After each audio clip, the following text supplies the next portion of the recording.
Hi, this is Kerby Anderson. You know, each day we take on the tough issues and provide a biblical perspective to them. The topics we cover are wide-ranging: apologetics, theology, prophecy, creation and evolution, intelligent design, marriage, family, child-rearing, the millennial generation, trends in society, politics, economics, business, religious liberty, the Constitution, public policy, foreign policy, military policy, tensions in the Middle East, abortion, homosexuality, pornography, sexual ethics, media, technology, history, and America's godly heritage.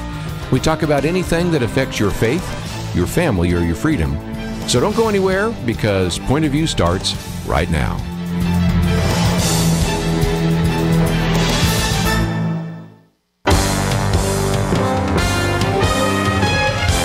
Across America, live.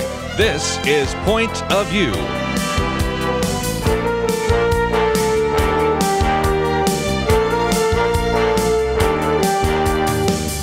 And now, Kerby Anderson. Thank you for joining me. It is our weekend edition. If you'd like to join us a little bit later, we will open up the phones. We have our typical roundtable here: Penna, Dexter, Kelly, Shackelford. A little bit later, we're going to be joined by Representative Louie Gohmert as we talk about a bill that was put forward on border security that's been postponed but will be voted on, and we're actually encouraging you to take some action on all of that. We'll talk, obviously, about religious liberty. We'll talk a little bit about border security.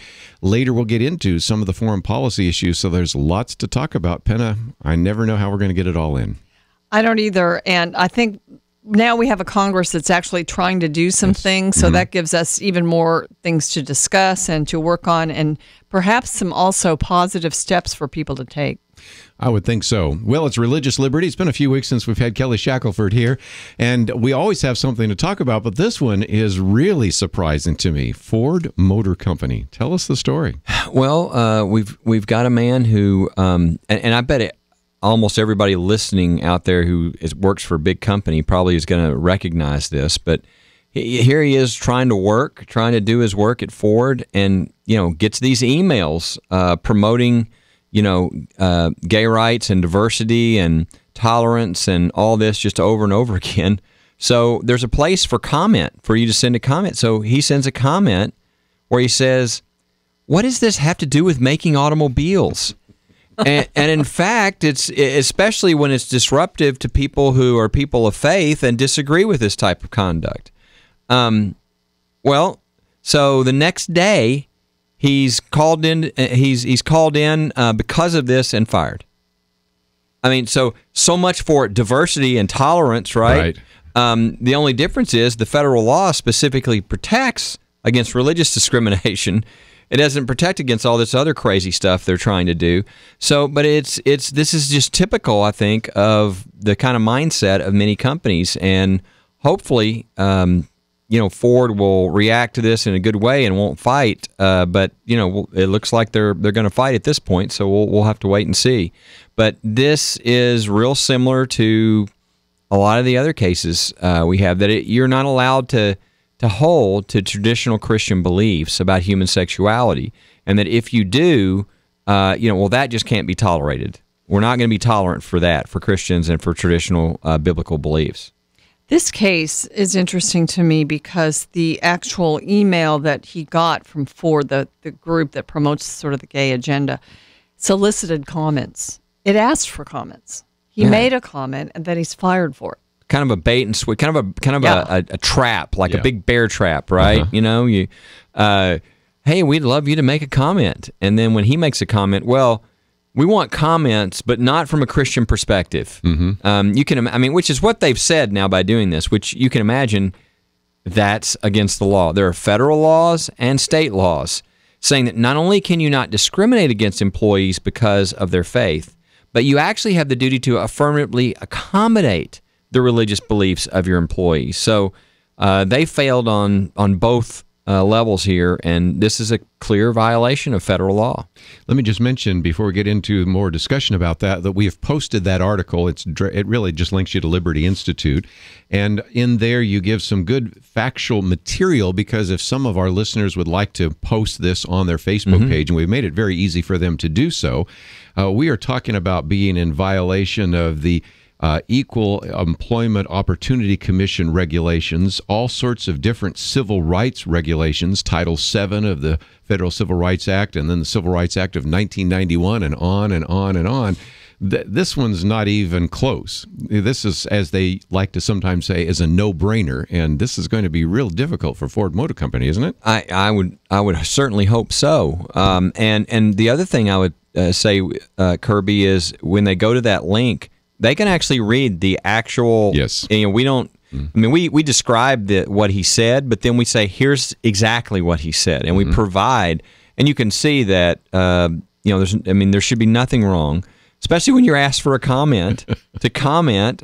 And I bet most Americans would say, yeah, I agree. It has nothing to do with making automobiles. This is ridiculous. And for him to say that and then to mention the connection of why it bothers him is because of his faith, and he disagrees with that conduct as being immoral. Yet that's not allowed. So, I mean, it just shows how everything's flipped, and, everything's upside down.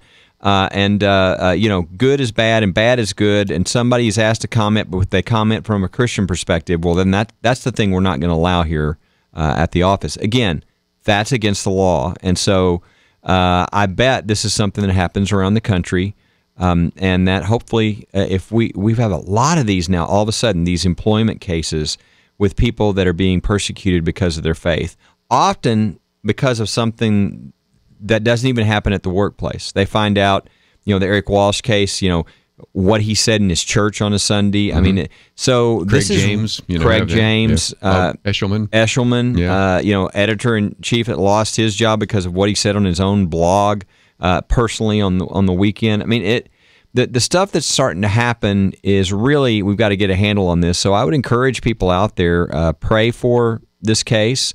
And realize that it'll probably affect you and your life and your kids and your job. And this is about the future of the country and whether you're going to have religious freedom in the workplace. I mean, that's what the law says.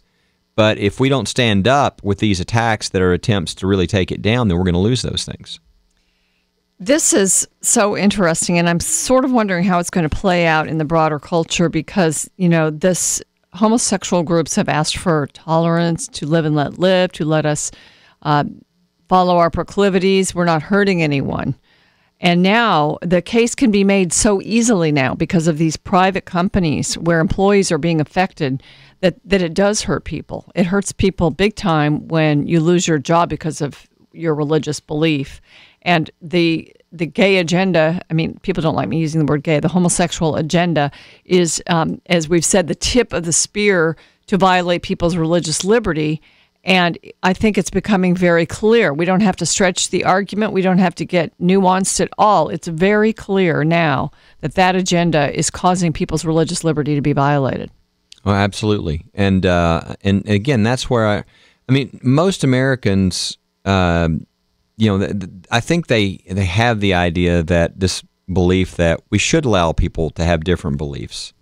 And so wherever people were on the homosexual rights issue, most Americans would say, well, you should be able to hold either belief. You should have the freedom to do that.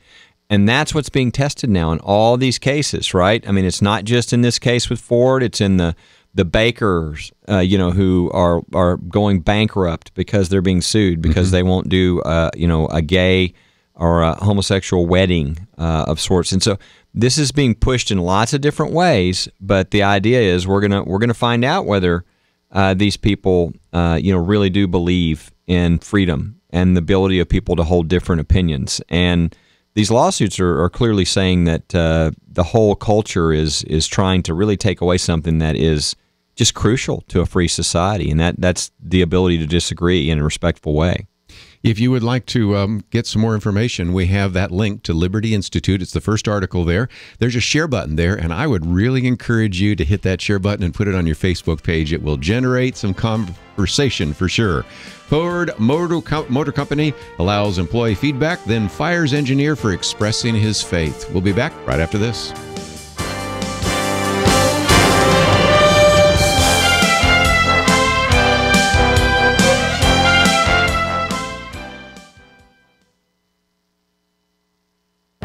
The Point of View Commentary with Kerby Anderson.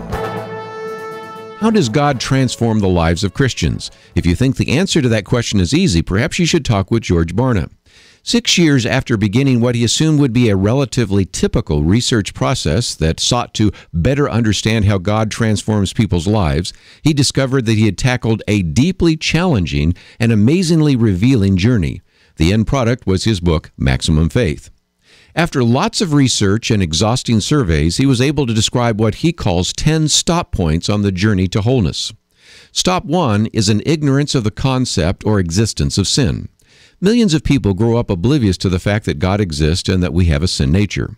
Stop 2 is an awareness and indifference to sin. As life goes on, people gain exposure to the idea of sin, but many do not accept it as valid or significant. Stop 3 is concerned about the implications of personal sin, and Stop 4 is a decision to confess sin and ask Jesus Christ to be Savior. Stop 5 is a commitment to faith activities. A believer gets involved in church activities. Another quarter of Americans are at this stop, and this means that nearly 90% of Americans are stuck in one of the first 5 stops. Stop 6 is a prolonged period of spiritual discontent.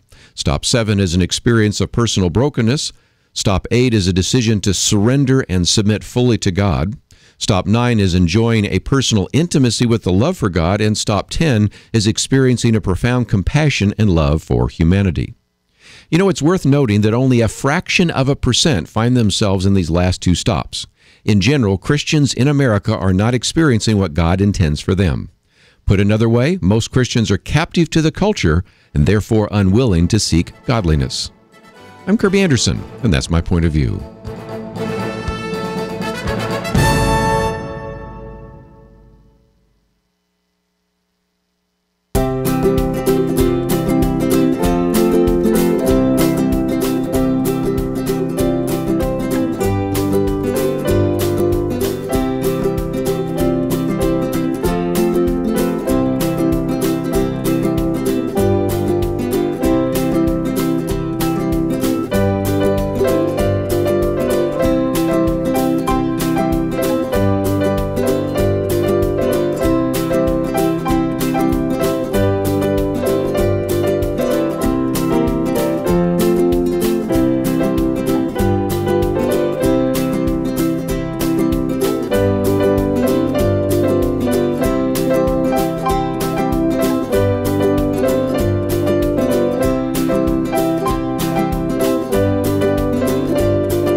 You're listening to Point of View, your listener-supported source for truth. Weekend edition, Penna, Dexter, Kelly Shackelford with us, and we're going to be joined by Representative Louie Gohmert, and this has to do with this issue of border security. Now, the leadership has pulled the border security bill for the moment, but they will be voting on it, and so this gives us a chance to really come with some of our comments, and if you go to our website right now, you will see that we have a section here that says we need real border security, not just window dressing. When you have a border security bill that's actually going to remove 66 miles of border fencing and change it out, and then maybe we'll construct maybe another 27 miles along the 2,000-mile border. A lot of people saying, is this really border security? So we want to encourage you to take some action. We'll talk more about what we are going to encourage you to do in just a minute. But Penna, Dexter, we have Representative Louie Gohmert with us, don't we? Louie, thank you for joining us. Well, of course. You know I love talking to you. Well, we love having you here in studio, but this is second best. Well, thank you. Good to talk to you, and I'm glad you're talking about the border. Well, we are, and you know, as everyone knows, of course, President Obama announced his executive amnesty, and it's gotten everybody sort of upset and wanting to oppose that. And as Republicans have strengthened their numbers in both houses, there's been this idea that Republicans would come up with something that is good, that could pass, that would perhaps be the beginning of common sense reform. And so there's been something that has been proposed. It's right now been pulled for the time being. But what do you think of what the Republicans are putting out there to deal with the border? Well, let me just tell you that my proposal for some time now has been that until the president secures the border, he has the money, He has the wherewithal. Well, he doesn't have the wherewithal, but he's got everything he needs, and he's got the personnel. He could secure the border. And if you think about in terms, what if we knew there was an attack coming from across our southern border? How long do you think it would take to reinforce our border to stop, an invasion? Well, it wouldn't take a year, 2 years, 5 years. We would react and do it. Well, I think that's what should be done. If we start doing immigration reform before the president secures the border, then what we end up with is a need to do amnesty every year, 2 years, 3 years, 4 years. Or should we just say, every time we get another 10 million people in illegally, then we'll do another amnesty? Wow, no, that's not the answer. Well, and I'm being sarcastic, but not really. If we're going to do immigration reform before the border's secure, then we have got to be prepared to keep doing an amnesty, and I just think that's ridiculous. So, Louie, can we do this without Congress acting at all? Are you saying that the president should be doing this now? Absolutely. The president could do it right now if he wanted to. You bet he could do it right now. I mean, Woodrow Wilson did it back in the early 20th century after Pancho Villa came across and killed some American families. They put, and you get different numbers. I asked Congressional Research Service for an answer, but it's still not certain. But he put tens of thousands of people on the southern border, and nobody came across. We didn't want. We don't have to do that now. But as I was grilling the Secret Service director, don't you think we'd be better off just tearing down the fence around the White House? Because, if you have a 7.5-foot fence like that, when people just build a 8 or 9 foot ladder, and he felt very strongly that we should not tear down the fence around the White House. And I said, well, you either need to tear down the fence around the White House or put one on the southern border, because if they work, let's use them on the southern border. Now, there's a lot of places, like Big Bend National Park, there's some places you don't need a fence, but this administration has been directed in 2000. The law was passed in 2006, ordering many miles of virtual fence. Well, without a debate whether that was a good idea or not, Janet Napolitano, before she left as Secretary of Homeland Security, just announced, what? Yeah, it's in the law. Yeah, they appropriated $4 billion to do it. But we don't want to do that. We're not going to do that. I mean, when you have an administration that won't obey the law as it is, what makes you think Congress passing a new law is all of a sudden going to fix something? It won't. And I really appreciate how my friend Michael McCall worked so hard. I was totally opposed to the last bill. This time there are things in there that they really were making an effort to try to make the border more enforceable.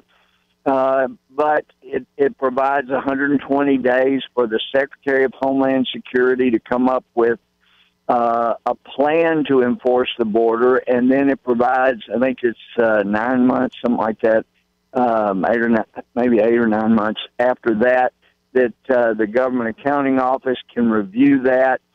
And the bill really concentrates on metrics, probably the most used word besides conjunctions and articles in the bill, metrics.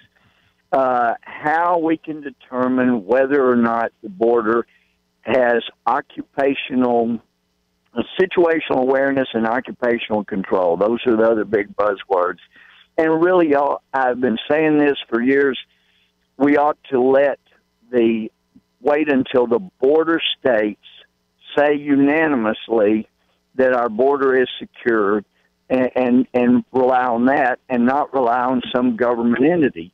And I know there's an effort in there to try to take politics out of it, but when that decision as to whether or not it's properly secured is left to 5 people that are appointed by the president, even though it's in consultation with the speaker and the minority leader. I don't think that's a good way to determine whether the border is secured.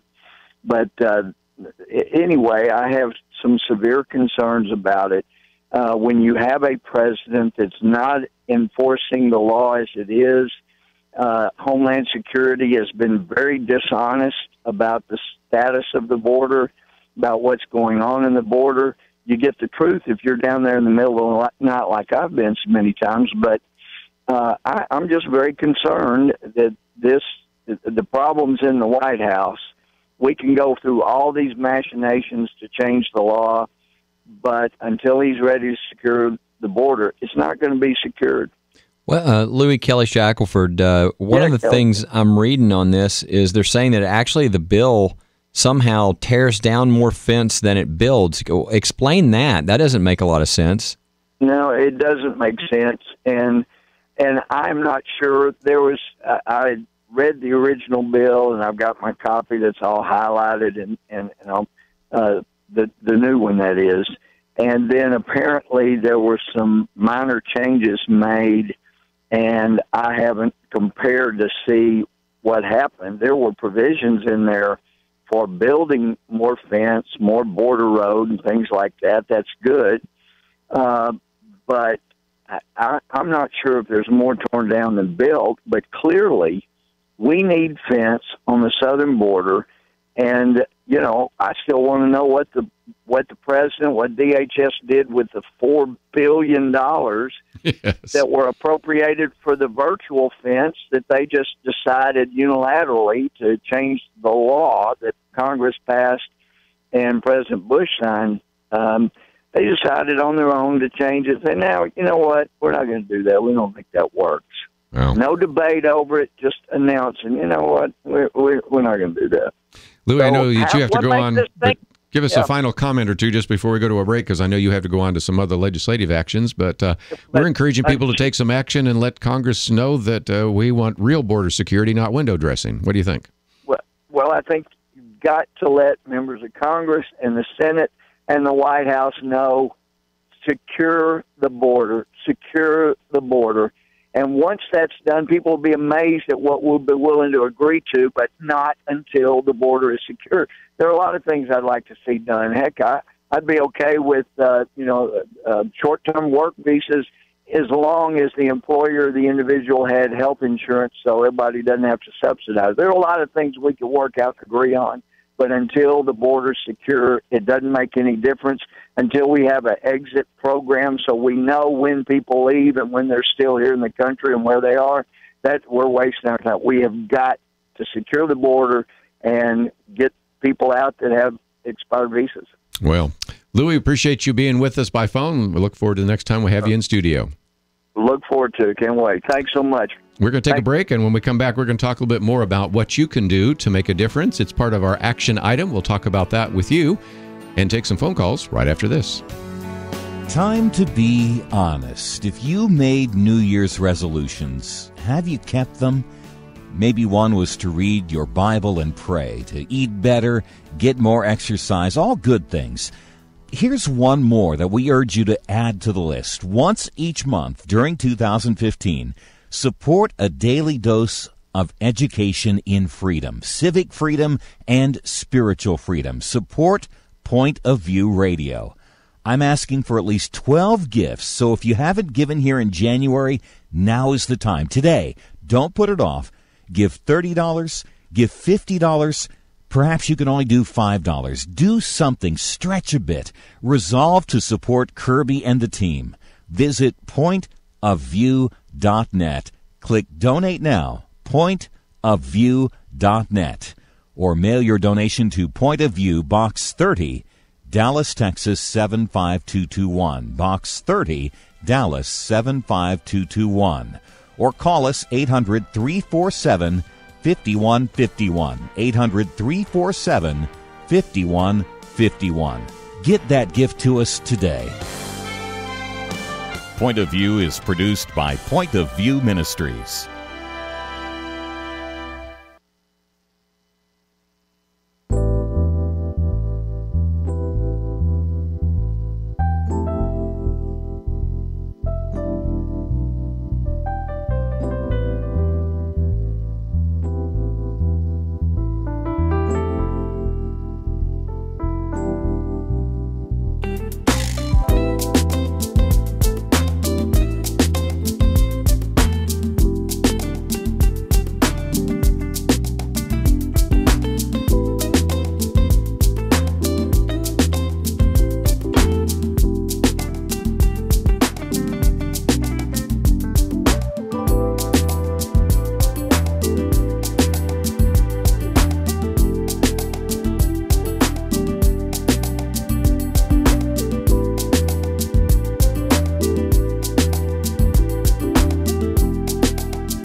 You are listening to Point of View.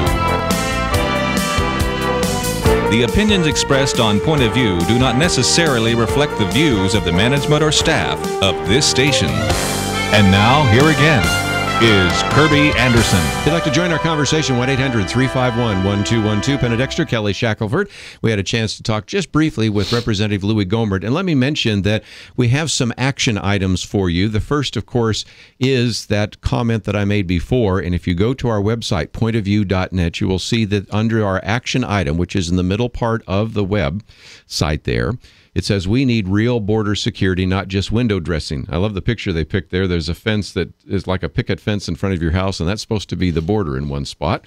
But again, the leadership is working on this bill to pass a border security bill. It's now been pulled for a little while, and that's all the more reason for us to encourage you to take some action. So here is an opportunity for you to express your opinion to your elected representatives.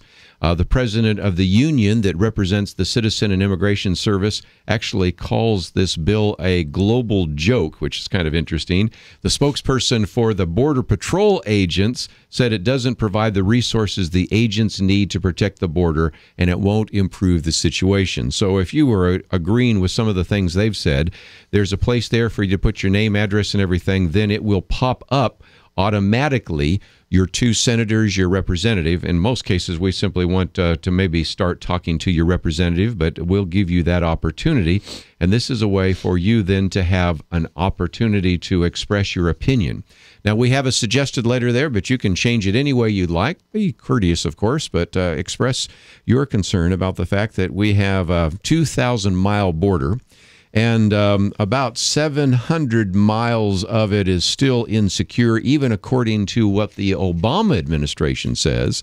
And then, Penna, let's talk about this. We have in this bill right now, they were actually going to remove 66 miles of a solid metal border fencing to be replaced with a see-through barrier. I guess so you can see them coming, but again, I always feel like a solid metal border would be better than, and a barrier would be better than a see-through barrier. And then it would require maybe 27 miles of effective double-layer fencing, but that's about all we have. And there are just a lot of people that are, like Louie Gohmert, saying, why even pass a bill if it's not going to do any good? I think that is a very good point that he makes. I mean, we can argue about all these types of barriers and who's going to be on the border and what's going to be on the border and what equipment is going to be there. But first of all, if Congress directs something to be done and then the executive branch just unilaterally decides we're not going to do it, then that's a problem. And so it's almost like people are just making these points because they're popular, because it is true that it's very popular to secure the border. I mean, Americans want the border secured. There's a poll by Rasmussen shows 57% of likely U.S. voters, this was in 2013, think the U.S. should continue building a border fence. Only 29% disagree with that. And and they're saying that 600 miles of the border have some sort of obstructions. There are different things, like something called bollards to stop the vehicles, single-layer landing mat fencing, but only 36.5 miles of double-layer fencing. So, you know, I don't claim to be an expert on what kind of fencing we have, but I just think whatever we have along the border, we need something, whether it's a lot of people with weapons, whether it's a virtual fence, whether it's, you know, double layer fencing, whether it's, you know, a thin fence, but people to reinforce that. We just need a secure border. And I think Louie's idea that the state where the border is ought to be very much the determiner of whether it's secure or not. They're the ones that have to live with it. Yeah, I just always wonder when I hear these things and I go, this doesn't make any sense. You want to remove part of the fence to replace it with one that's see-through. Yeah. Now, we're not making this up. Yeah, and we're so just reading right off from the articles. If you can see through to see if they're coming, that means they can see through to see that you're not there. I mean, it's like, well, you know, it's silly. It's they've determined that the 2-layer fence is what really works, and so they should have that across the border. And again, if if $4 billion was given under the last bill and it wasn't spent on that, then I guess they need to move $4 billion out of the president's account, which the Congress can do, and say this is designated and can only be spent on the border fence, and that would take care of it. But what's weird is it's like Louie says, is if they pass it, is anything going to happen? Well, it should. I mean, that's their constitutional duty to carry that out. And if it doesn't, they can take legal action.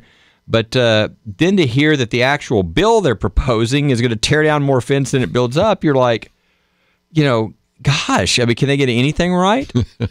Well, this makes clear that because a lot of people will say immigration is a political football, and both sides really don't want to see it solved. They want to use it to get votes every time. And so, Louie was talking about how long it takes, even when you do pass something, that to get things verified and certified.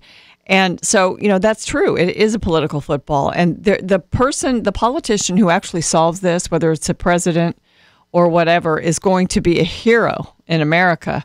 And so that we could finally do something that actually makes good economic and common sense and national security sense. You said something, and I think Louie alluded to that, and let me agree with that. Once you solve the problem of border security, then we can talk about some other issues. The illustration I've used so many times is if you have a leak in your home, what do you do first? Well, you turn off the water. You don't try to keep mopping it up while the water's running. Right. The same kind of thing. It seems to me that we can then have conversations about work visas and things like that. But the first step is border security, right? Absolutely. He said secure the border, and then the liberals may be surprised at what the conservatives will agree to. Even the voters. I think the voters would be happy to have some programs that would allow workers in various situations to be legal. But it's stupid, as Louie said, to do it because you're providing amnesty, letting more people on, then you have to pass another amnesty. Let me encourage you, if you'd like to join our conversation, 1-800-351-1212. Some calls coming in. We'll get to those in just a minute. But again, this is an opportunity for you to express your opinion, not only on the air, but for many more of you to express your opinion to your elected representatives. And so the middle section there, take action. We need real border security. We give you some information. We then encourage you to click that button that says take action. And after you put your name and address there, then it will surface who your representative is. And then we have a suggested message that you can follow, or you can change it however you would like to do so. But this is certainly a very important issue, and we wanted to bring it to your attention since we really have some time to act. It would have been really tight if they were going to have a vote on it today or tomorrow. But the decision that they've made to kind of pull back and rethink it gives you a chance then to express your opinion, and we really encourage you to do so.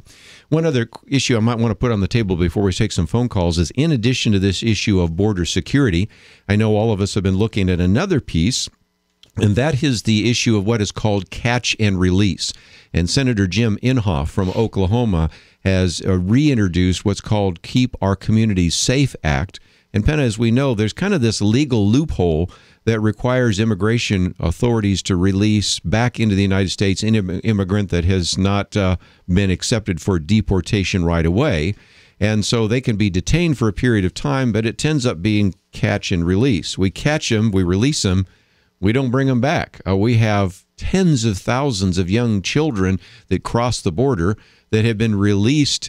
We don't even know where some of them are. Certainly those that were actually to be deported, they just simply don't show up for their court hearing. And so this is an attempt to close that loophole. And I think that's another very important action that needs to take place when we talk about this issue of border security and immigration. So this has been proposed in the Senate. And one of the pieces of information, I think this article may be posted at pointofview.net, but 62% of ICE's interior criminal removals were previously removed from the United States, and they're back. Yeah.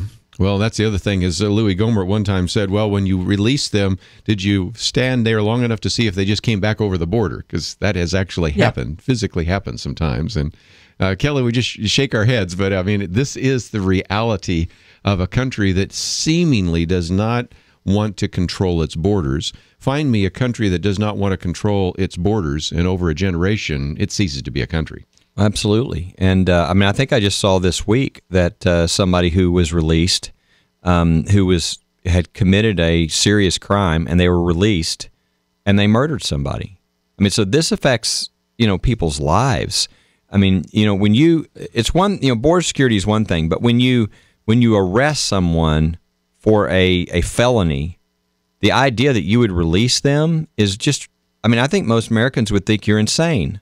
And yet that's what we're doing. And people's lives are being lost. What should happen in those cases is they should serve the full amount of their time, and then they should be sent over the border and told if they ever come back, they'll be shot on sight. Whoa. I mean, that's what should happen. I mean, you know, somebody who commits a murder or a rape or whatever, they should serve their time, and then they should be sent back, and they should never come back. Let's take a break. When we come back, we'll take some of your phone calls. A little bit later in the second hour, we're going to get into some other very important issues that we have posted on the website as well. But let's give you a chance to comment. 1-800-351-1212. Penna, Dexter, Kelly Shackelford. We'll be back with you right after this.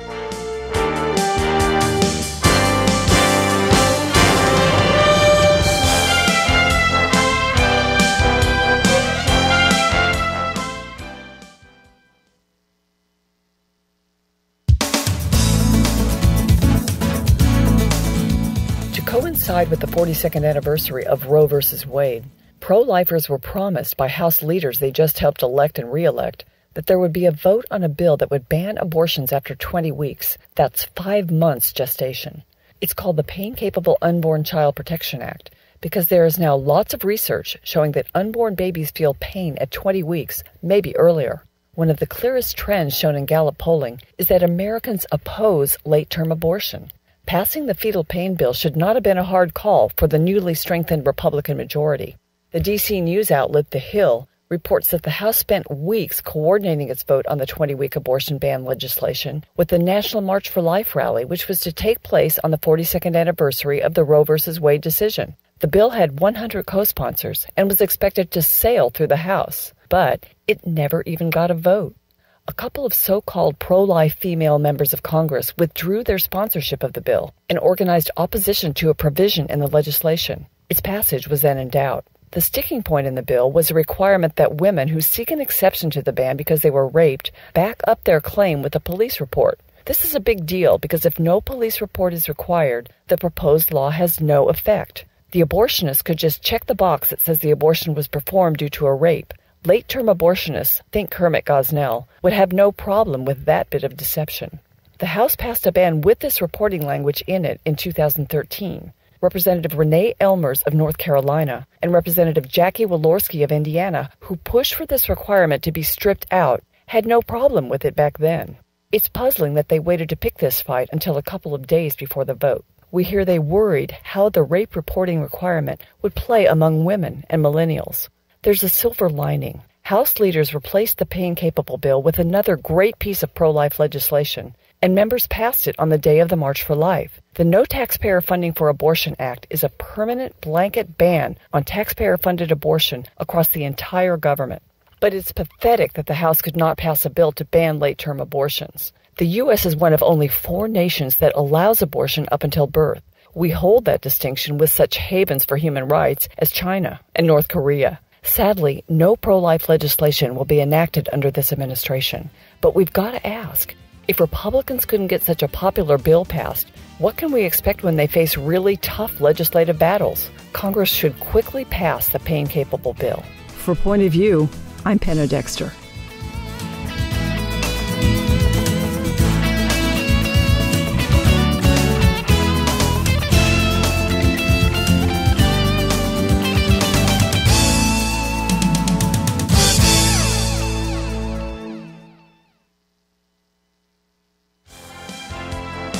Now, back to Point of View, your listener-supported source for truth. Weekend edition, if you'd like to join our conversation, 1-800-351-1212.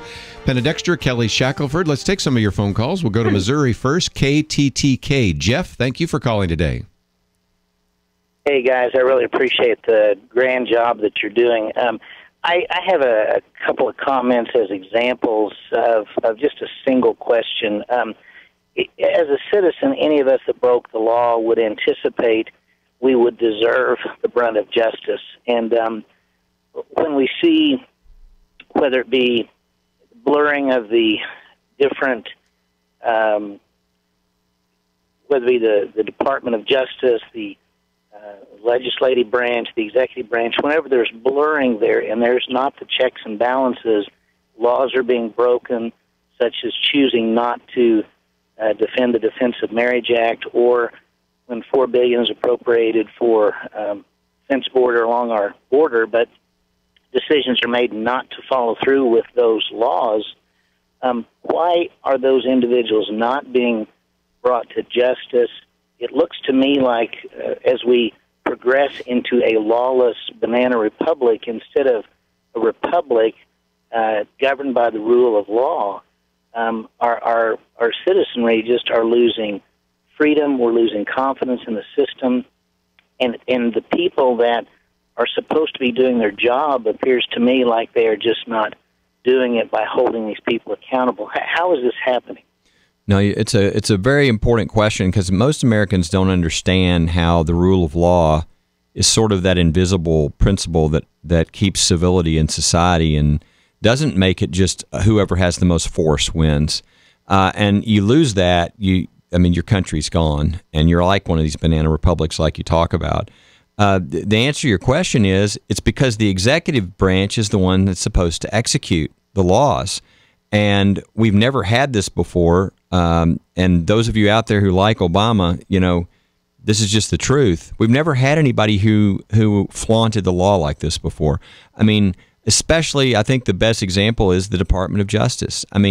We have worked on cases with all kinds of Department of Justice people from every administration, from Democrat, from Republican. Mm-hmm. But, in the Clinton administration, they didn't say we're not going to enforce this law because we don't like it. The career people at the DOJ would resist any sort of, politicization that would cause them to not do what they were supposed to do, what their duty was to do.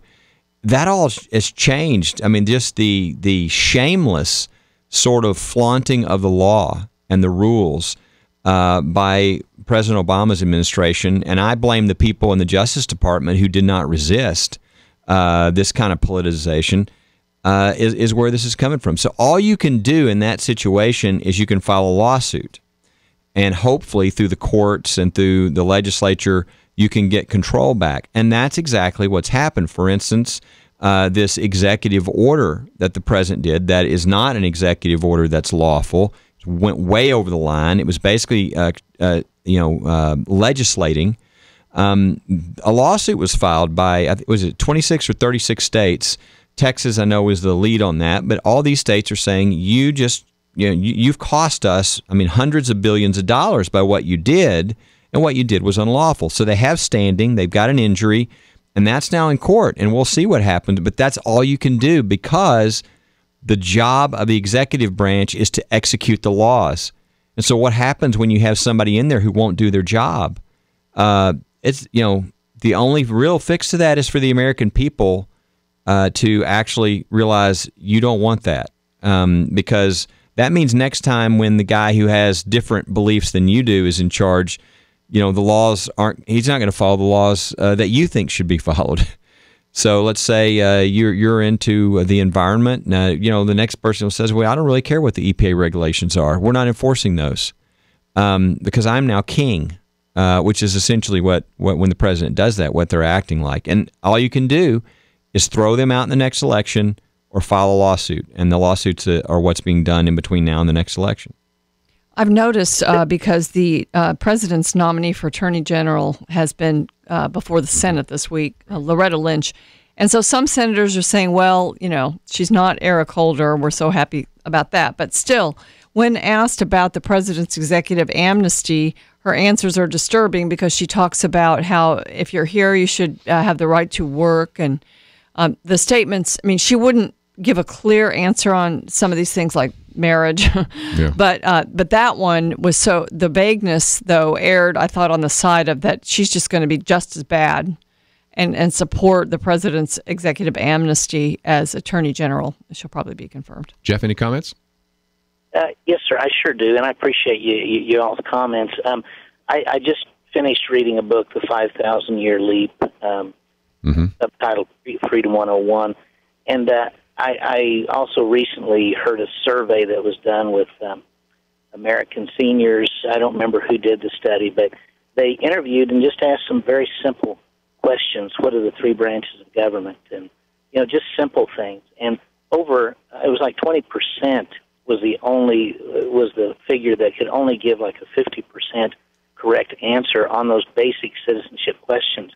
And I guess as I look and listen, it just seems like on every level, whether it be our educational system or politics, instead of integrity and hard work and justice prevailing, it just seems like every level has failed. And when you read some of the things, I believe it was it Thomas Jefferson or George Washington said that this republic, these laws are only good for a virtuous and moral citizen. Mm-hmm. And we have, we failed. And I don't know if it's primarily the church or the schools that have taken, the biblical worldview out of education. So now we're left with, kind of like the tennis game. If you don't like the net, you get rid of the net. You don't like the lines, you get rid of the lines. And at some point, there's not even any freedom to enjoy tennis because you don't even have tennis as the game anymore. So, certainly where Jesus said, truth will set you free, it is truth that sets the parameters to allow us to enjoy freedom and the pursuit of happiness and liberty. And I just, as I look at this, I do trust God's sovereignty, ultimately, for justice and for His kingdom to reign. But as a human being trying to raise a family and work in our culture, I sometimes am just overwhelmed with all of the failures at so many levels in a country where God has blessed so much. And I don't know, that's such a general statement. There's probably not a whole lot you guys can say on that, but I just it stands on its own. Yeah, I appreciate you calling in. Very, very well said. And I would say there's two causes for that, and I think they're hinted at. But one is the turning away from God, and therefore the turning to immorality, which I think Jeff is certainly implying that. But I want to add another one. The other one is for all the people who knew the truth, for those in the church who felt like they weren't supposed to be involved. That's right. And so when you leave the vacuum gets filled with beliefs, and there aren't truth. And I think a lot of Christians have woken up to that now, and they realize there is a responsibility for the future of their country, that they actually get to represent, and we get to choose in our system whether we will represent good or evil, and whether our leaders will believe good or evil. And I mean, that it's really our choice. And so it's a bad combination, though, when immorality is increasing and the Christians who know the truth don't think they're supposed to be involved, and so they literally back out of the system. That's the double whammy.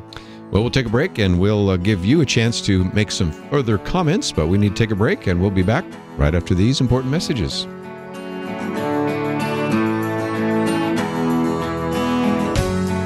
"2015 just arrived, and now January is all but over. I'm assuming that you paid your light bill this month, your mortgage, or your rent, but did you pay for your daily dose of a Christian worldview? Did you give to Point of View Radio?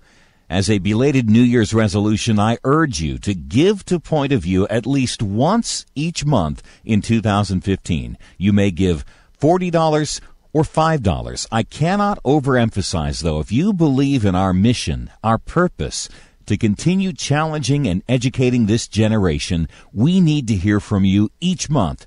Visit our website, give us a call, or send your gift today. Not next week. That's February already. Let us hear from you right now. Give online at pointofview.net. Pointofview.net. Mail your donation to Point of View, Box 30, Dallas, Texas 75221. Box 30, Dallas 75221. Or call 800-347-5151. 800-347-5151. Point of View will continue after this.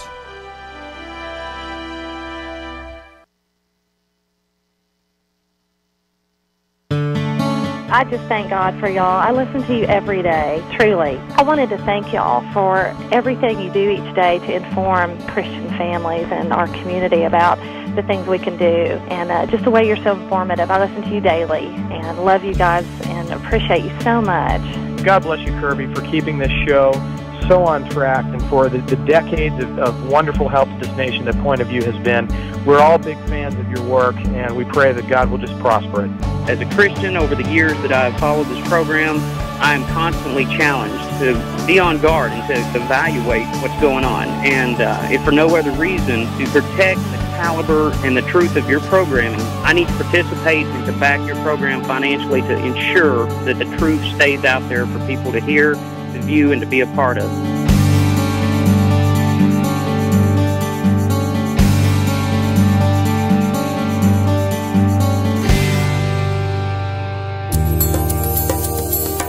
This is Point of View Radio.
Hi, this is Kerby Anderson. You know, each day we take on the tough issues and provide a biblical perspective to them. The topics we cover are wide-ranging: apologetics, theology, prophecy, creation and evolution, intelligent design, marriage, family, child-rearing, the millennial generation, trends in society, politics, economics, business, religious liberty, the Constitution, public policy, foreign policy, military policy, tensions in the Middle East, abortion, homosexuality, pornography, sexual ethics, media, technology, history, and America's godly heritage. We talk about anything that affects your faith, your family, or your freedom. So don't go anywhere, because Point of View continues right now.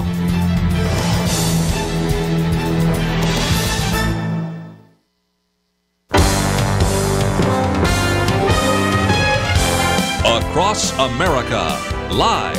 This is Point of View.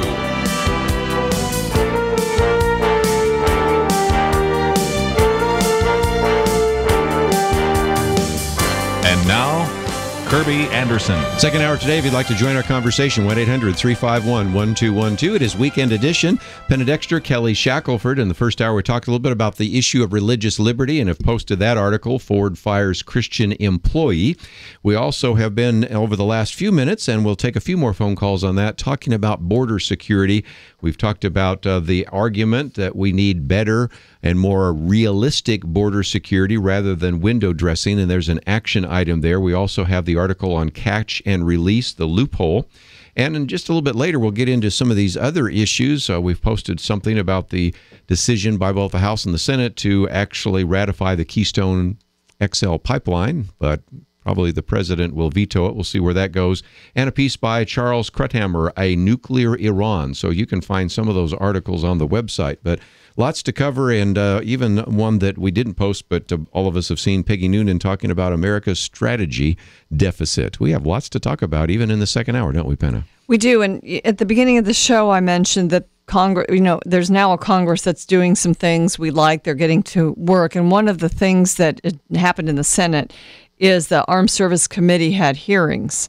And that was the subject of, that was partially the subject of Peggy Noonan's column, which was, I thought it was right on. American strategy deficit, a haphazard foreign policy makes a complicated world more dangerous. And these generals, former secretaries of state and former secretaries of defense, just different foreign policy experts and people who have a lot of gravitas, pointing out that we have no plan, we have no coherent foreign policy, and just how dangerous that really is. And it's very disturbing. And, when you get all those people in one place saying the same thing, somebody ought to be listening. I don't think this administration will, but I'm glad they're saying it. Yesterday we had Brett Stevens on, and he is a Pulitzer Prize-winning, award-winning writer for Wall Street Journal. Actually was an editor for the Jerusalem Post in his book American Retreat.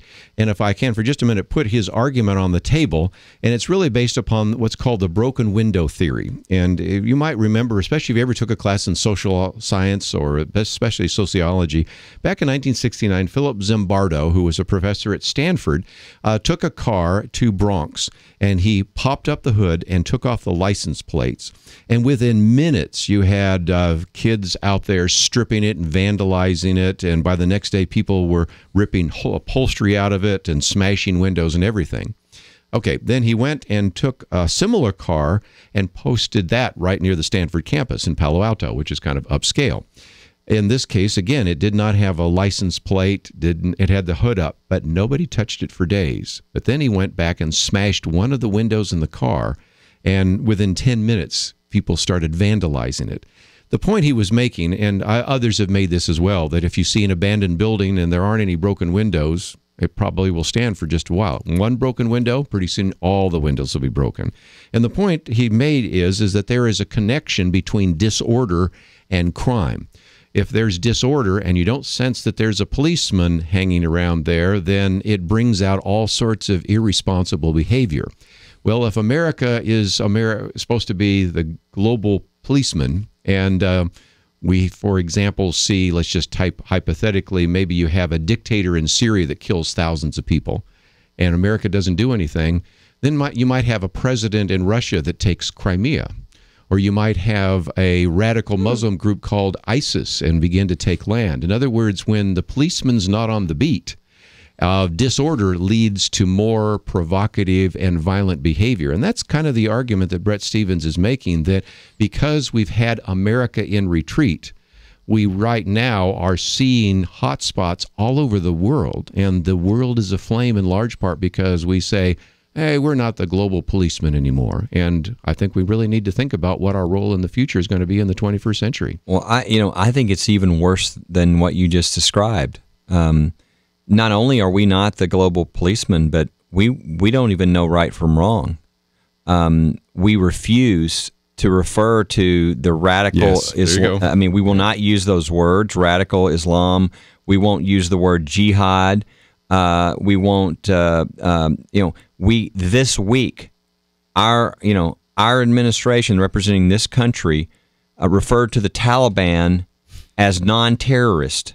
This is the group that murdered 123 children within the last week. It's ridiculous what they're doing. I think most Americans are responding in polls that they're like bewildered that there's clearly, ISIS is just getting free reign. Meanwhile, there are Kurdish rebels. There are Christians over there, and we're all hearing about all the people being slaughtered. But there is a force that fights back, and we are not giving them any help. What's going on is completely irrational as far as for the interest of America. But either this administration is beyond incompetent, or they have a very different agenda that's not anything that we've ever seen before, because they won't call the criminals by their names. So there's no way for our military is going to be given the freedom to do anything about it. And these things are breaking out all over the world because that's becoming, I think, very clear. So I think it's not just because our policemen, but I think it's the signals we're sending by not calling them radical Islamists, by calling the Taliban armed insurgency and non-terrorist. I mean, this is really scary stuff that's going on, and I think most Americans are quickly putting national security as maybe the number one issue in the country. Yeah, well, it'd be interesting because let's go back to the previous two presidents. You had, as we were talking with Bret Stephens yesterday, when Bill Clinton was in office, you had first attack on the World Trade Center. Then you had the bombings that took place in our embassies in Kenya and Tanzania. You had the attack on coal. Nothing happened there. The wake-up call came in 9/11, but again, even our previous president, George W. Bush, couldn't really talk about Islam as being radical, or would say it was the religion of peace. So there are some, I think, very important questions. But back to your issue, today we've heard that Mitt Romney is not going to run for the presidency. So we're down maybe one, but we still have more than a dozen individuals, lots of governors, and a few senators. I think it's important to say, do they believe in isolationism? Do they believe that we can call the enemy by its proper name? We may not get any kind of change anytime soon in this administration, and we hope it's not going to be too late 2 years from now, but I think the American people and the voters are going to have to ask themselves some questions, because it usually comes down to electing a president and even electing members to Congress, frankly, on the economy. But I think we have to recognize we've got some other very significant threats beyond just whether or not somebody has a job, right? President Bush wanted to concentrate on domestic policy when he came into office, but he had to make a radical turn because of 9/11. But President Obama refuses. I mean, he wants the same thing because he likes to give things away to people to get them dependent on him. But he won't turn his attention to foreign policy when it's needed. And it's just, I agree with you. I worry that it's going to be too late by the time we have a new president. Well, the one candidate, we're about to go. We'll talk about it when we get back. I'll give you first chance right after the break.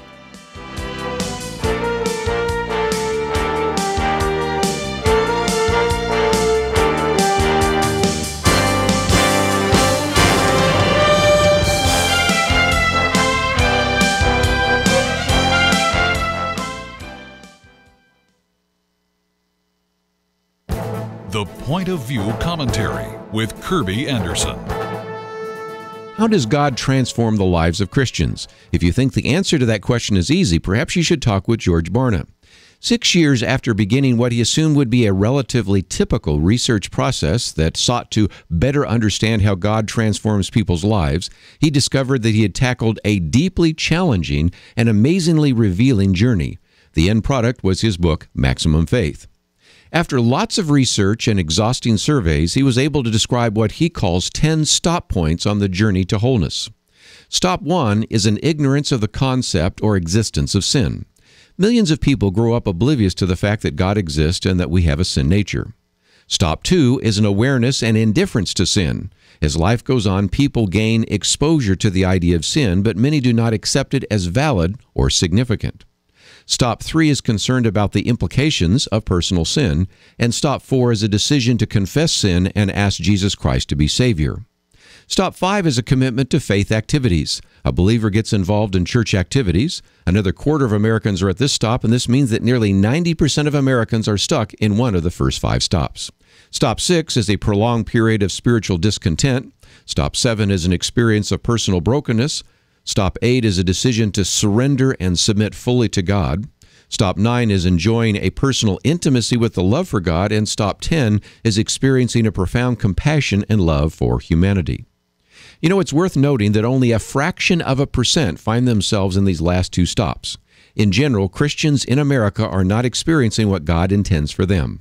Put another way, most Christians are captive to the culture and therefore unwilling to seek godliness.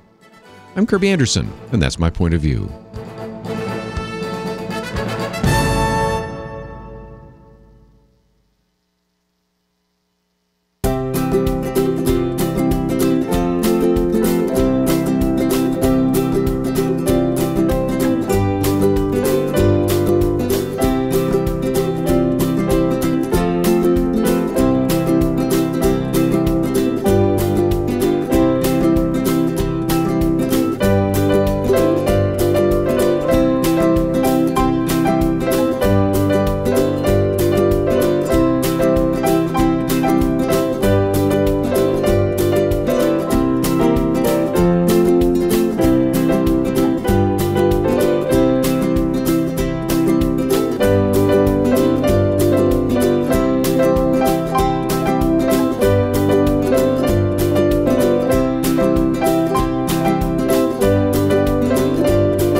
You're listening to Point of View, your listener-supported source for truth. Weekend edition, Penna, Dexter, Kelly, Shackelford. And if you'd like to join us, we'll take some calls in just a minute. 1-800-351-1212. Kelly, you had the floor, so you're on.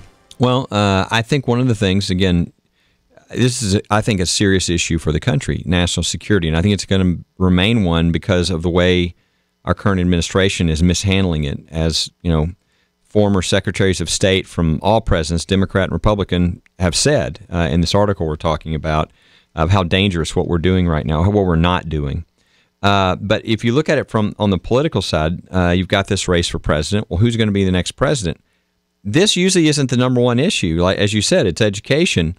And so how does that impact? I mean, and I think it's fascinating. I mean, I think, for instance, I think it hurts Rand Paul. That's probably his weakness on the Republican side. A guy like Scott Walker, right? I mean, what background does he have in foreign policy? You got to look at that. You know, a guy like Ted Cruz, who, when he spoke to the Palestinian group, and you know, the booing of his response when he mentioned Israel, and he was brave enough to stand in the midst of enemies and say, anybody who's not a friend of Israel is no friend of mine. I mean, you know, which obviously won him a lot of favor, certainly, you know, with pro-Israel individuals. But I mean, I think those kind of things become very important then when national security becomes a big issue. Now, there's one thing that I've always been confused by, and it's not only the Obama administration, it's back in the Bush administration. Right after these attacks, I remember very clearly that President Bush came out and called them cowards, right? Which I completely agree with. I mean, a person who's not going to fight you face to face, but has to go and like strap a bomb on and kill a bunch of innocent women and children, that's a coward. Yeah. And that's what he called them. And within days, I remember he was not allowed to use that anymore for some reason. He had been convinced, obviously by the State Department, that you don't use that language. And I'm like, well, I think you should use the language. I think, I don't think it should be glorified in any way. I think it should be called cowards, just like the people who cut people's heads off who are defenseless. That's a coward. And that's what the whole world needs to call this what it is. Killing innocent children like is going on in ISIS, it should be called what it is so that people would be ashamed to want to join such an effort. Now, again, there are going to be some who don't care. They're so insane. But I think it would make a big difference if we called evil, evil, and we called cowardice, cowardice. Because when we don't, we almost allow more inflaming of that. And so I don't know what they said to President Bush to convince him, but I remember it was within a day, boom, that was off. He wasn't allowed to say that anymore.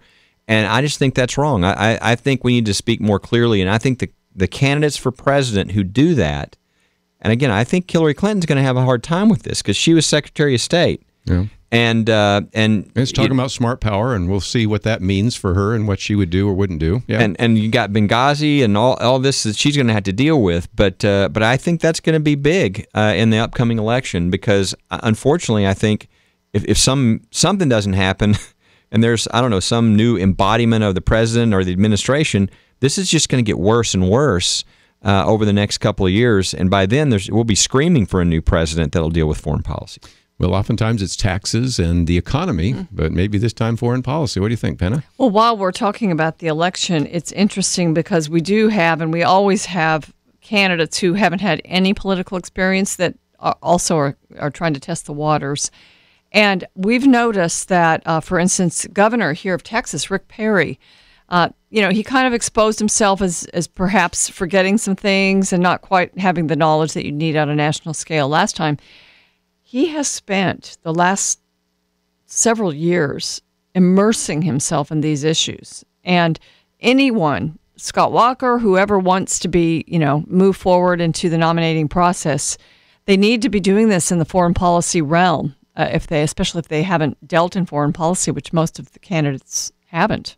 I mean, a Jeb Bush who, seems to be, perhaps being crowned by the Republican Party. I mean, what has he done except for being governor of a state that does have some international dealings? He has not got that experience either. So it would behoove them to get some good advisors and get some really good training in foreign policy. Let's take some phone calls. We'll go to South Carolina. Kent, thank you for joining us today. What would you like to share?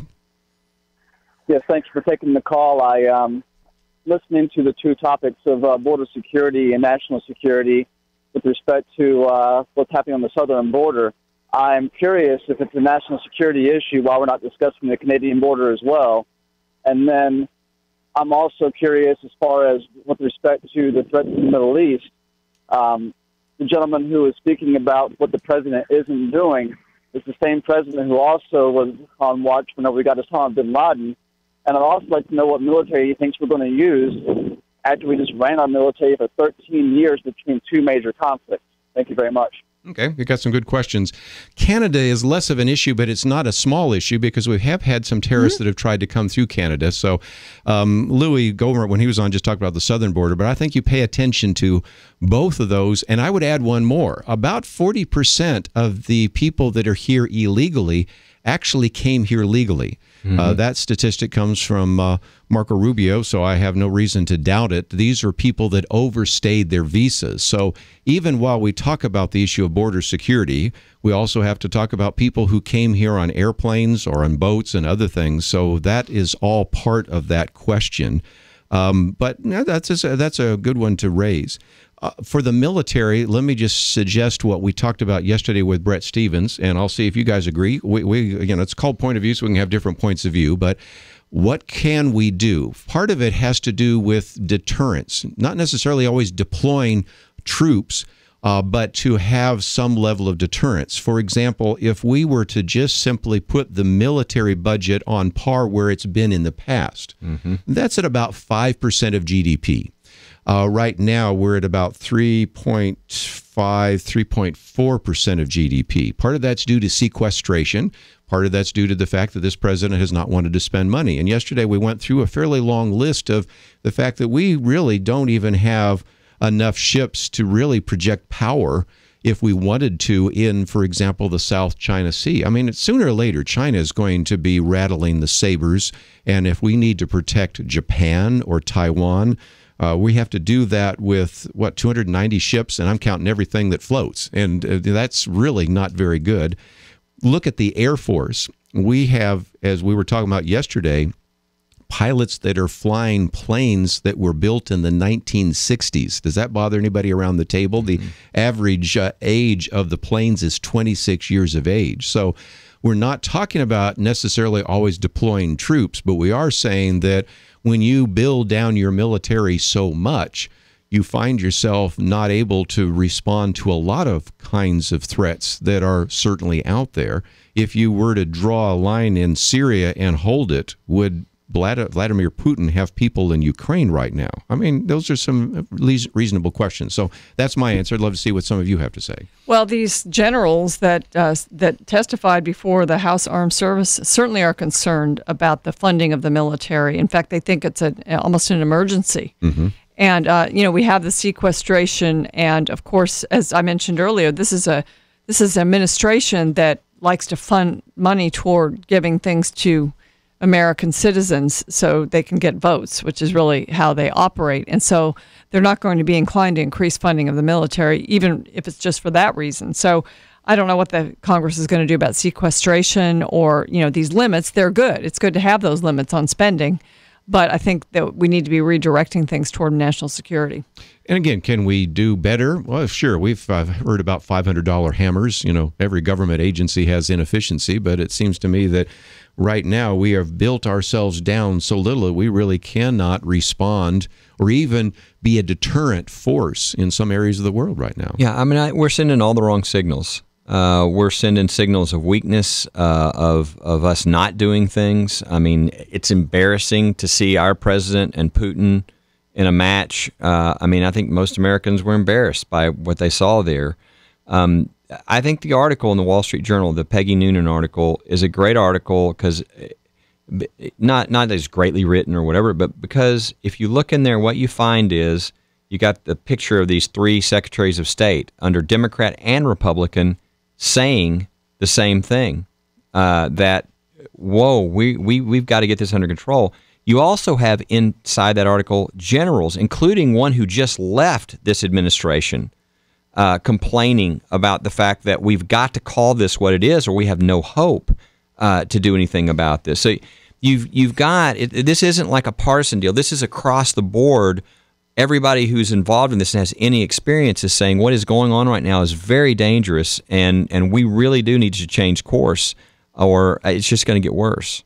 We'll take a break, and when we come back, we'll give you an opportunity to express your opinion, 1-800-351-1212. Don't forget, we have a take action item.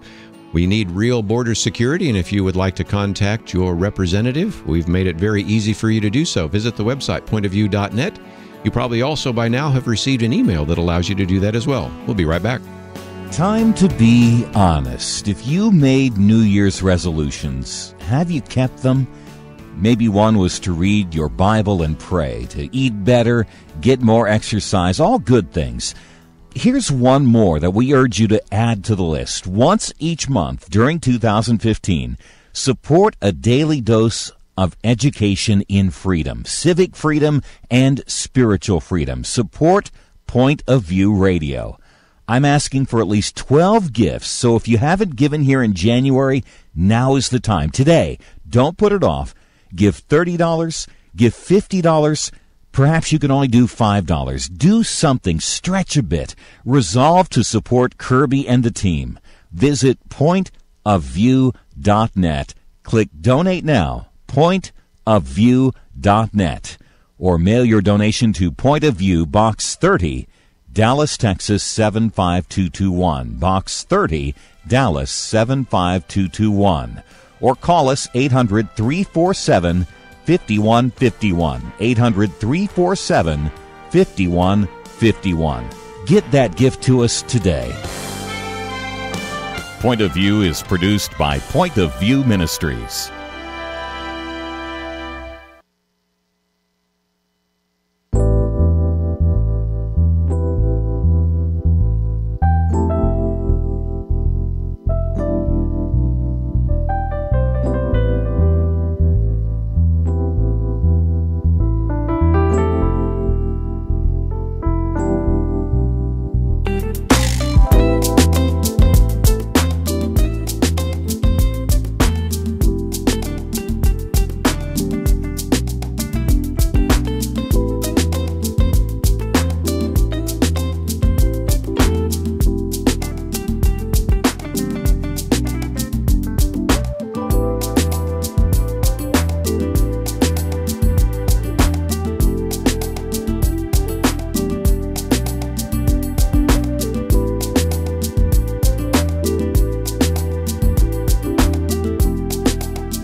You are listening to Point of View. The opinions expressed on Point of View do not necessarily reflect the views of the management or staff of this station.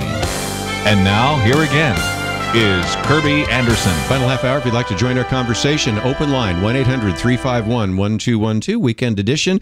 Penna, Dexter, Kelly, Shackelford. And just before we went to a break, Kelly was mentioning the retired director of the Defense Intelligence Agency, Lieutenant General Michael Flynn. And he said recently, quote, "You cannot defeat an enemy that you do not admit exists." And I think that was the point you were making, Kelly, is that if you don't identify who your enemy is, it's real difficult to defeat your enemy. Yeah, and I think it's clear that they don't really care to defeat their enemy, which is why they're not doing it. I mean, it started with silliness like workplace violence, the situation in Fort Hood, but it's gotten completely insane here recently. I mean, again, not using the term radical Islamist or jihadist, or refusing to use any of those terms. And then, but to me, the kicker of all kickers was when they said the Taliban was no longer a terrorist group. It was an armed insurgency. I mean, and this is within, days of when they murdered 123 children in a school. It really is just baffling to watch. I've never seen this under any administration engage in this kind of sophistry. Well, while we're talking about foreign policy, and Kerby, you mentioned deterrence. We need a deterrent factor. We have a nuclear deterrent. We've allowed it to degrade to some degree, but we also need to keep other countries from acquiring that. Mm-hmm. And right now, we are in negotiations with Iran. Right. Talk about a dangerous enemy. Mm-hmm. It's Iran, and we cannot bring ourselves to put out there the threat of sanctions increasing on Iran. In fact, we've dropped our sanctions against them. They've hurt them. And we can't even do that right now in our foreign policy and our negotiation. And to me, that makes me wonder where this administration is really coming from. That makes a more dangerous world because that country is gaining influence all across the Middle East. Charles Crethammer's column that we've posted there today, I think, really makes that case. Also, to one I want to get back to a little bit later, and that is the issue of anti-Semitism. We had the 70th anniversary of the liberation of Auschwitz, and he talks about that. But back to Iran for just a minute. Deterrence worked better with the Soviet Union because they said, if you fire a nuclear weapon at us, we will return fire. It was called mutually assured destruction, called MAD, and it was sort of a mad idea. But nevertheless, at least there was some deterrence. But there's not a lot of deterrence if you are convinced that you need a nuclear confrontation to bring in the Mahdi, the 12th Imam, and that you are convinced that even if you wipe out your Muslim brotherhood, you're all going to go to heaven and have 70 virgins, and on and on and on. You can see that this deterrence issue is not quite what it was before. And there is, I think, a very dangerous precedent if Iran gets the nuclear weapon. There is. They're on a mission to become the dominant power, and they're beginning to affect country after country. Even Yemen, in the last couple of weeks, has switched over to a Shiite leader, and the U.S. has had to figure out what to do there because we didn't really try to prop up our friend who was the leader there. I mean, we've been MIA in so many of these cases. And, you talked about the anniversary of Auschwitz and the anniversary of the closing of Auschwitz, the 70th anniversary. And, we've seen in Europe this rise of anti-Semitism. And I think really the best way to honor the Jews who were killed, 6 million of them back then, is to protect the country where, many of them live. That would be Israel, but we're certainly not doing that. No, and that, of course, that's been the big scandal in Washington, D.C. Kelly, you go to Washington every once in a while, and sometimes these issues of diplomatic protocol cause you and me and all of us to roll our eyes a little bit. But just because the Speaker of the House, John Boehner, invites Benjamin Netanyahu to address Congress, that should not be seen as a slap in the face to President Obama, although he would probably be glad to have it perceived that way because he hasn't felt like he's been treated very well by this administration so far. No, I mean, I think this goes way back from before this. I mean, I think the president has snubbed Netanyahu and Israel in a number of different situations, and I think Netanyahu's well aware that President Obama is not a friend, and that's why Boehner invited him because he knew the president wasn't going to invite him. But I really don't. I mean, this idea that the president's not going to meet with him when he's here, like that's going to actually accomplish anything. I think that's a little silly. Well, let's take some phone calls. We'll go to Missouri. KNEO, Bill, what would you like to share with our audience today? Well, hello again, Kerby. What I'd like to share is about the border earlier. People call it illegal immigration. Well, actually, I think if you go to a correct definition, anyone who crosses your border illegally is not an immigrant, they're an invader. Yeah, it starts with the word immigrant. Actually, they're invaders. Actually, is the way I look at it. And the thing is most people are, relying on the politicians and those elected leaders we put in government to do something. John F. Kennedy said something in his speech. He said, "Don't ask what your country can do for you, but what can you do for your country?" Maybe the citizens need to take a little bit of the reins on this, especially the ones in those border states. Yeah, and again, some have tried to, do some kind of militia action. I'm always concerned about, the kind of people that you draw in there. We've talked about whether or not you can have the military there, whether you can have the National Guard, but Louie Gohmert, when he was with us, and I know some of our listeners who just joined us now didn't hear the first interview which did with him, but he made a real good point that if we knew people were going to come over our southern border in a true invasion, not a piecemeal invasion like Bill's talking about, but a full, we would marshal the troops necessary to protect this country. That's what the President of the United States should do. And yet here we allow this sort of piecemeal, day-by-day invasion that has created the situation we find ourselves in right now. Yeah, that's absolutely right. Well, let's take another phone call then, and we'll go to Kentucky, WYGE. Kermit, thank you for joining us today. Thank you for taking my call, Kirby. I was thinking about that catch and release. I hear the Homeland Security this morning said they had a phone call that they had recorded about one of the guys that they traded for Bird Dog trying to re-enter the Taliban. Yeah, Bird Dog. Yes. Bird Dog. Yeah. I knew what he meant. So I just figured let everybody else know what he meant. Go ahead. Yeah. Well, they got the technology. They can trace your pets. Well, Barack Hussein Obama is treating these terrorists like pets. If we take a chip and put in these guys before we release them, and it could be very easily done. They got the technology to do this and trace them, and when they come back into the Taliban or some terrorist organization, what would be the difference? And they're terrorists. We're in a war. They can call it whatever they want to, but we're in a war against terrorists. And they take a drone. Now, I've got a nephew that was in the Marines. He spent 18 months in Afghanistan flying drones. And you can take a drone and take that individual out if you can track him. Yeah. And technologically, I'm not sure that tracer in you, whatever it might be, a chip or something like that, would work. So technologically, I'm not sure it works. But the point's well taken. We right now have a president that's been using drones pretty effectively, and some people have been a little bit upset because you don't get the human intelligence. When you just completely decimate an individual or a whole family.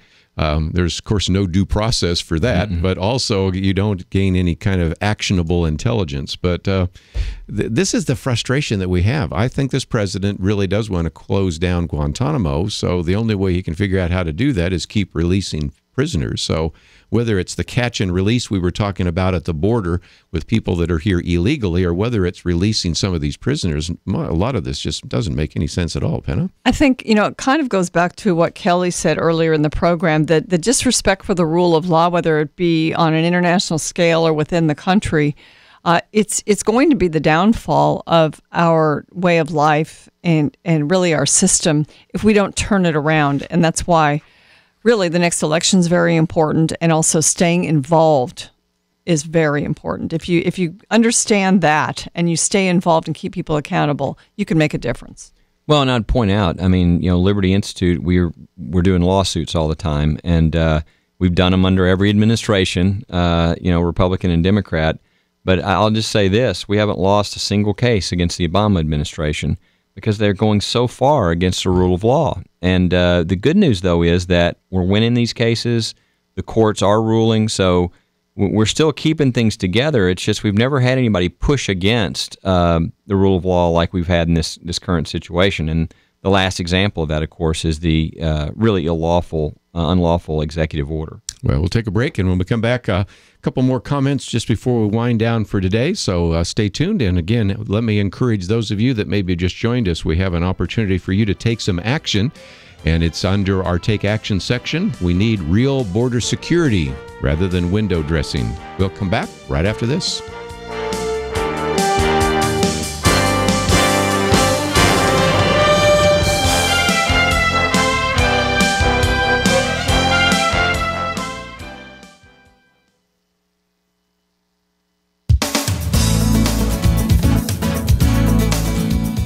coincide with the 42nd anniversary of Roe v. Wade, pro-lifers were promised by House leaders they just helped elect and re-elect that there would be a vote on a bill that would ban abortions after 20 weeks. That's 5 months gestation.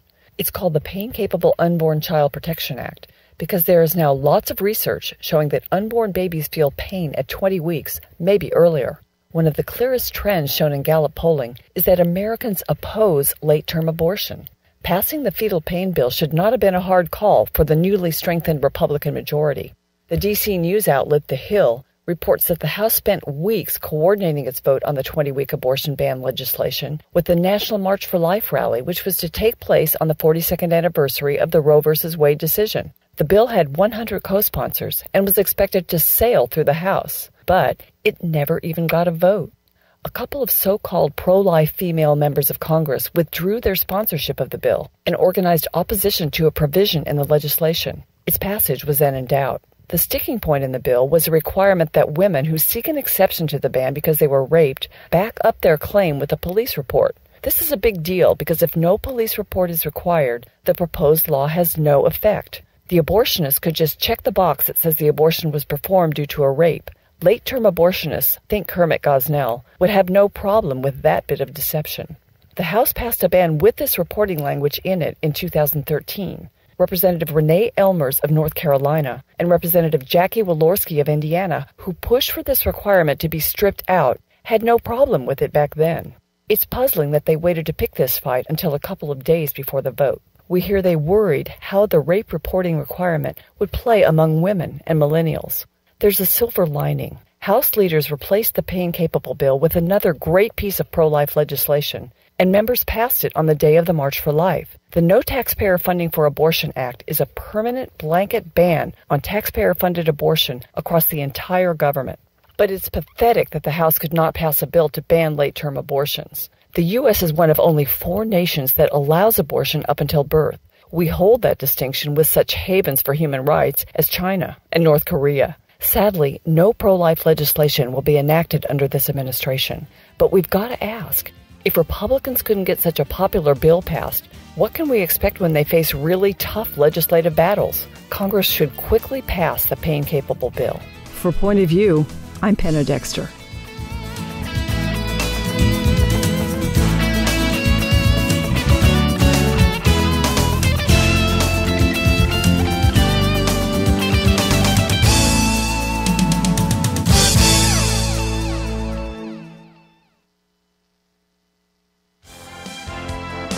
Now, back to Point of View, your listener-supported source for truth. Back for a few more minutes, and I thought I might give you a programming note. One of those is that I will be out part of next week, and Penna Dexter will be running the program. And you were not here, Kelly, but we had Jeremy Dice sitting there, and he was here when we had actually people calling in saying, you know, Kerby, you need to take another break because we really like what Penna Dexter did. Of course, they also said we like Jeremy Dice so much that if Kelly's gone, he was pretty good too. So nevertheless, I'm going to be out for part of next week. And so as a result, those of you that are fans, and we have many of Penna Dexter, I think you're really going to enjoy some of the programs she's going to be doing next week. I'll be here Monday, but then she'll be covering it. I'll be speaking at a Bible conference. But I thought I'd also announce what we did yesterday, but some of you might have not heard, and that is we wanted to once again announce that Point of View has its own satellite channel. That means certainly we'll be able to provide a more reliable and clear signal to your radio station, and it means that we don't necessarily have to depend on an outside network to keep Point of View on the air. Penna, you remember the old days when Marlon Maddox started Point of View and then developed the USA Radio Network, and then the USA Radio Network merged about 7 years ago with the IRN Information Radio Network. And then after time, IRN Network was sold, and so we felt that it might be good to go to our own satellite channel. So we are on our own satellite, and it's up and running. And frankly, most of the radio stations have already been carrying it from that satellite, but I thought I would mention a little bit behind the scenes. Most of you just turn on your radio station, you just listen to the program, you don't even care how it gets there, which is fine, but I thought I might just mention that we are looking forward to our programs next week, and we'll be still broadcasting on our own satellite channel. So I'm looking forward to having you sit in this chair. You do such a great job every week. Well, thank you. That's a very good move, I think, to have that independent satellite. And I'm looking forward to it too, Kerby. I'll try to do it justice sitting in your chair. And one of the things I am looking forward to discussing, we're going to have a couple of conservative members of Congress on, because a lot of folks have been concerned about the Republicans and they're not taking advantage of their newly found increased majorities in the House and Senate. And there's actually a new group that's going to come in and try to push some conservative points of view on certain issues. And we're going to talk with some of those leaders next week and talk about what we can do to kind of move forward with some of these conservative ideas. I think that's really the only hope in some areas. So that'll be one of our topics. We'll have a lot of things. We'll continue this discussion about immigration and the border, too. Well, certainly. And I might just say that, unfortunately, I'll be on an airplane when you're broadcasting, so I'm going to be listening to it after the fact, because I know you have Jim Jordan here. Yes, we do. You have John Fleming here. I'm very impressed, and Kelly, you are familiar as well about the Republican Study Committee and some of the things.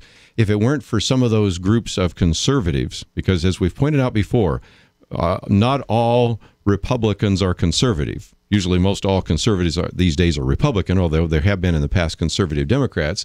It's just good to recognize that those two don't necessarily always overlap and to really advance some of those conservative pro-family, pro-life ideas. Yeah, and the next 2 years, I mean, everybody said after the election, the important thing is what, the Republicans are going to have the House and the Senate, and what are they going to do? What are they going to send to the president? And it looks like they've started the process of trying to make a clear distinction between their view and the other view. And they, you've got the Keystone Pipeline. I mean, that's one of the, I think, the first things you're going to see. Right. The question is, what are we going to see with regard to Obamacare? It's just beginning, but a lot of that will impact what happens in the elections because of what issues showed a clear division and gave a clear choice that these candidates can then take advantage of. And I think John Fleming is one of those that's talking about some ways to really, truly begin to roll back Obamacare. Mm-hmm. So I appreciate some good replacement ideas. He's a doctor himself. Yeah, so I'm looking forward to that Tuesday broadcast, if nothing else. But it brings us back to maybe making some wise decisions about who is the next president, because even though you have a Republican House and Republican Senate, some of these pieces of legislation that have been lingering, we just saw the other day that the Senate passed the Keystone XL pipeline. You still need a president. And any thoughts around the table about individuals? We've mentioned one or two today, the Scott Walkers and others, but what should we be looking for in a candidate? Because, again, we need to remind ourselves next week when we start broadcasting next week, it's February, which means we're just a year away from the first votes, actually less than a year away from some of the first votes people are going to be making for the individual that will run, at least on the Republican side, for the presidency of the United States. Well, I think we need to look for backbone. I think we need to look for someone who already has not necessarily run a state, although governors are really good presidents because they have that executive experience. But I think in one way or another that's been in the trenches politically, I think you need that. I do think you need that. Mm-hmm. I think you need people who can talk foreign policy, have a good moral compass. If they haven't got foreign policy experience, they at least need to have a moral compass with which to evaluate our policy. So that's another thing. I'd love to see a godly Christian in office, or someone at least who's got that moral compass that's undergirded by faith. Yeah, and that's part of it too, because Kelly, as you've pointed out many times, the grassroots and the base really needs to be excited, and a lot of that grassroots are people of faith, and they would like to support somebody that is also a person of faith. Absolutely. I mean, I think one of the things, the most important things on the Democrat side looks like it's Hillary Clinton.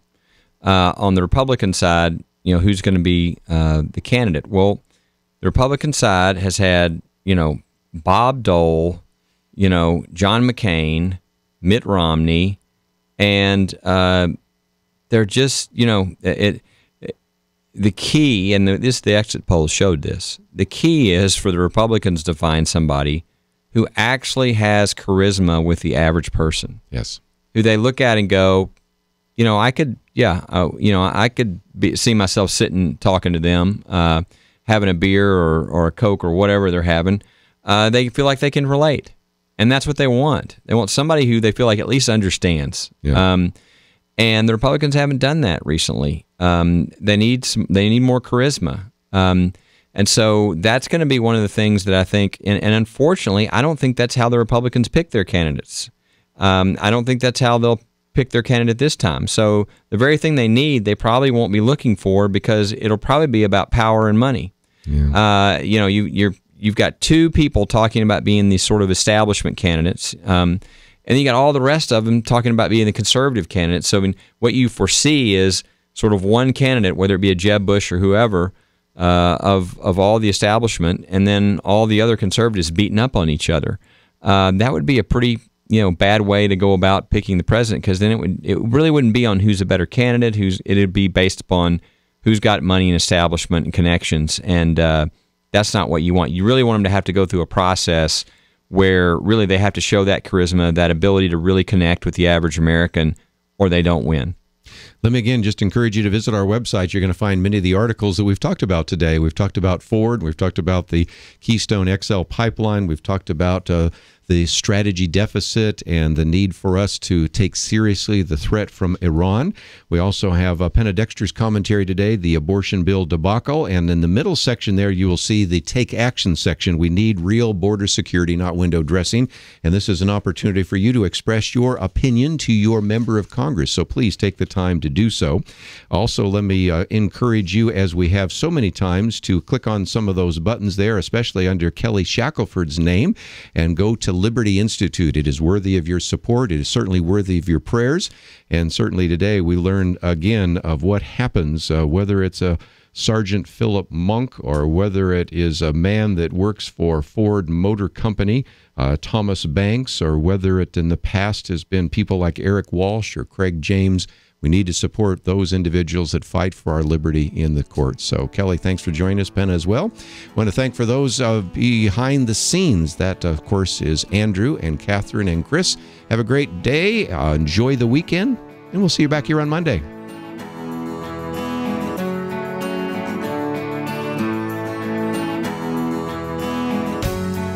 2015 just arrived, and now January is all but over. I'm assuming that you paid your light bill this month, your mortgage, or your rent, but did you pay for your daily dose of a Christian worldview? Did you give to Point of View Radio? As a belated New Year's resolution, I urge you to give to Point of View at least once each month in 2015. You may give $40 or $5. I cannot overemphasize, though, if you believe in our mission, our purpose, to continue challenging and educating this generation, we need to hear from you each month. Visit our website, give us a call, or send your gift today. Not next week. That's February already. Let us hear from you right now. Give online at pointofview.net. Pointofview.net. Mail your donation to Point of View, Box 30, Dallas, Texas 75221. Box 30, Dallas 75221. Or call 800-347-5151. 800-347-5151. Point of View is produced by Point of View Ministries.